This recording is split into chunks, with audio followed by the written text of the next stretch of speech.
जैसा कि last episode में हमने देखा कि लिया और फैंग इन दोनों के अटैक जब एक दूसरे के साथ टकराते हैं तो वहां पर एक बहुत ही बड़ी शॉक वेव बनती है। और अब यहाँ पर एक पल के लिए देखने से तो यही लग रहा था कि लिया और फैंग को आज मार डालेगा, पर हम देखते हैं कि ये देखने के बावजूद भी फैंग अपनी हिम्मत नहीं हारता और अपनी स्पिरिचुअल पावर और अपनी स्ट्रेंथ को यूज करते हुए अपने अटैक को बहुत ही ज्यादा फोर्स करता है, जिस वजह से हम देखते हैं कि फैंग का वो अटैक और भी ज्यादा पावरफुल हो गया था और लिया का ये अटैक उसके सामने नहीं टिक पा रहा था। और फैंग के फोर्स की वजह से हम देखते हैं कि लिया के मुंह से ब्लीडिंग होने लगती है और लिया की आंखों से भी ब्लड बाहर आ रहा था, यानी कि लिया फैंग के अटैक को रोक नहीं पा रहा था। जिसके बाद हम फैंग को देखते हैं कि वो गुस्से में चीखते हुए उसके पास जितनी भी पावर थी वो फुल लगा देता है और इस वजह से हम देखते हैं कि फैंग का ये अटैक सीधा जाकर लिया को हिट करने वाला था, पर लिया उसे अपने हाथों से रोक लेता है। अब लिया फैंग के इस अटैक को रोक तो लेता है, पर वो इसे सिर्फ 1 या 2 सेकंड के लिए ही रोक पाता है, क्योंकि फैंग का ये अटैक इतना ज्यादा पावरफुल था कि ये लिया के ब्लैक गॉड आर्मर को चीरते हुए उसके अंदर से आर पार हो जाता है और लिया की बॉडी में एक होल कर जाता है।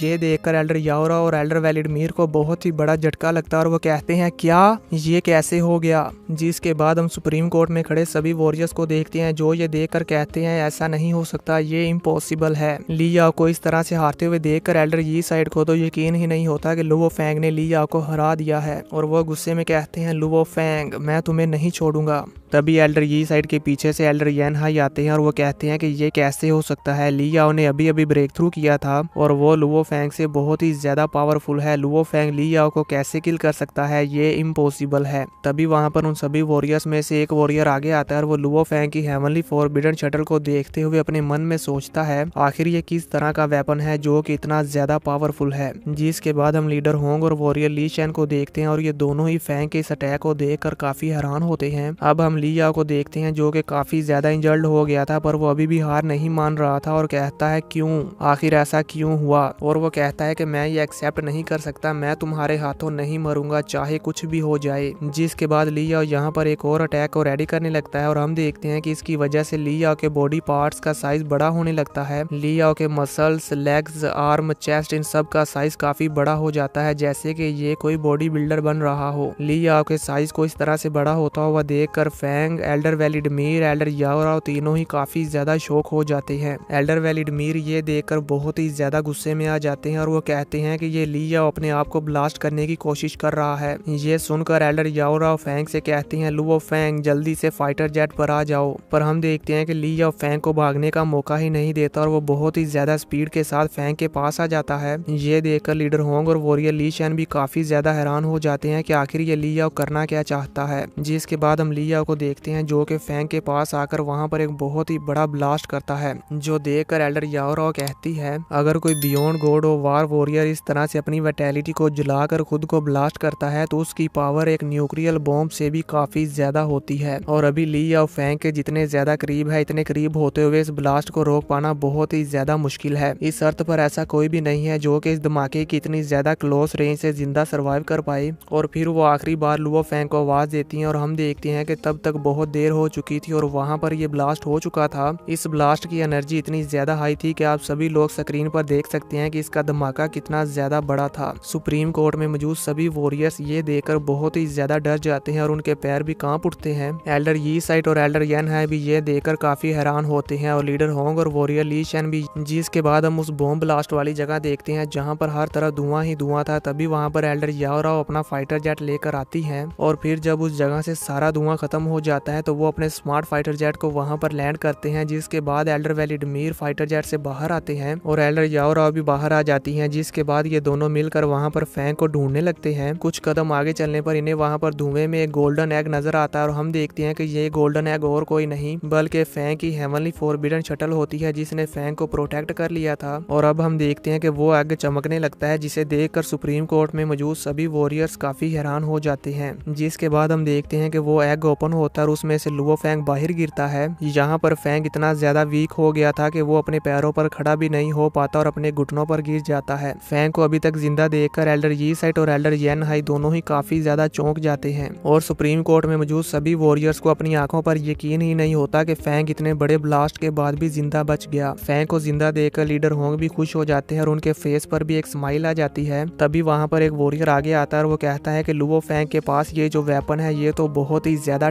टेरिफाइंग है। इस वेपन की अटैक पावर और डिफेंस पावर एक प्री हिस्टोरिकल फाइटर जेट के साथ कंपेरेबल है या फिर हो सकता है कि उससे भी ज्यादा हो। मुझे इस बात का बहुत ही ज्यादा अफसोस है कि इस तरह का प्रीसियस ट्रेजर लुओ फैंग के हाथों में है। ये सब मैं अपने पास से नहीं कह रहा बल्कि वो वॉरियर कह रहा है जो कि फैंग के हाथों में ये वेपन देखकर जेलस हो रहा है। अब हम लीडर होंग को देखते हैं जो कि एल्डर याओराओ को कॉल करके उससे कहते हैं लुओ फैंग को जल्दी से हेडक्वार्टर्स वापस ले आओ। जो सुनकर एल्डर याओराओ, एल्डर वेलिडमीर और Luo Fang smart fighter jet में वापस आ जाते हैं। अब हमें कुछ देर बाद जिग्जियन मार्शल हॉल का व्यू दिखाया जाता है जिसमें हम देखते हैं कि एल्डर याओराओ, एल्डर वेलिडमीर और Luo Fang Jigjian marshal hall headquarters में आ गए थे और वो लीडर होंग के पास ही जा रहे थे। तभी रास्ते में उन्हें वो सभी वॉरियर्स नजर आते हैं जो आपस में बातें कर रहे थे और जैसे ही वो देखते हैं कि फैंग आ गया है तो वो फैंग की तरफ बहुत ही ज्यादा गुस्से के साथ देखते हैं जैसे कि फैंग के साथ उनकी कोई पुरानी दुश्मनी हो। फैंग भी उन सब को देखकर नोटिस कर लेता है कि यहाँ पर कुछ तो गड़बड़ है, ये सभी लोग मेरी तरफ इस तरह से क्यों देख रहे हैं। और यहाँ पर हम तो इस बात को समझ जाते हैं कि इनमें से कुछ वॉरियर्स ऐसे हैं जो कि फैंग की हेवनली फॉरबिडन शटल के पीछे हैं और इनमें से कुछ तो ऐसे हैं जो कि फैंग को ली याओ को किल करने की वजह से काफी ज्यादा गुस्से में है क्योंकि फैंग ने उनके बेस्ट फ्रेंड को मार डाला और अब ये फैंग से बदला लेना चाहते हैं। जबकि कुछ वॉरियर ऐसे हैं जो कि फैंग से उसकी हेवनली फॉरबिडन शटल को छीनना चाहते हैं। फैंग इन सभी वॉरियर्स में से चलता हुआ आगे जा रहा था कि तभी अचानक से फैंग के माइंड पर काफी ज्यादा प्रेशर पड़ता है और फैंग को अंदर से एक झटका लगता है, यानी कि इनमें से कोई एक वॉरियर ऐसा है जो कि अपनी पावर को रिलीज कर रहा है ताकि फैंग के ऊपर प्रेशर पड़े। और होता भी बिल्कुल ऐसे ही है क्योंकि ली याओ के साथ फाइट करने की वजह से फैंग काफी ज्यादा वीक हो गया है और अब जैसे ही फैंग के ऊपर दूसरे वॉरियर का फोर्स लगता है तो फैंग वहीं पर रुक जाता है और लंबे लंबे सांस लेने लगता है क्योंकि अब फैंग के सर में भी सेम उसी तरह दर्द हो रहा है जैसे कि लिया और वेनिना के सर में हुआ था जब एल्डर यी साइड ने अपनी पावर का प्रेशर लिया और वेनिना के ऊपर डाला था। अब हम देखते हैं कि फैंग भी यहाँ पर समझ जाता है और कहता है कि यहाँ पर कोई वॉरियर तो ऐसा है जो कि मेरे ऊपर अपनी पावर का फोर्स डाल रहा है जिस वजह से मेरी पावर सप्रेस हो गई है और मुझे पेन हो रहा है। फैंग को इस तरह से लंबे लंबे सांस लेते हुए देखकर एल्डर याओरा और एल्डर वेलिडमीर भी समझ जाते हैं और वो भी उन सभी वॉरियर्स को देखने लगते हैं कि इनमें से कौन है जो फैंग पर प्रेशर डाल रहा है। तभी वहाँ पर लीडर होंग भी आ जाते हैं और वो फैंग को इस तरह से देखकर अपनी फोर्स को रिलीज करते हैं और जैसे ही उनकी फोर्स वहाँ पर सभी वॉरियर्स पर लगती है तो हम देखते हैं कि वो सभी वॉरियर्स काफी ज्यादा डर जाते हैं क्योंकि लीडर होंग की पावर इन सब वॉरियर्स में से ज्यादा है और वो सभी भी अपनी अपनी नजरें नीचे झुका लेते हैं जैसे कि उन्होंने कुछ किया ही नहीं। और अभी कुछ देर पहले ये सभी फैंग की तरफ इस तरह से देख रहे थे जैसे कि बिल्ली के सामने से कोई चूहा गुजर रहा हो और वो किसी भी टाइम उस पर झपट कर उसे मार डाले।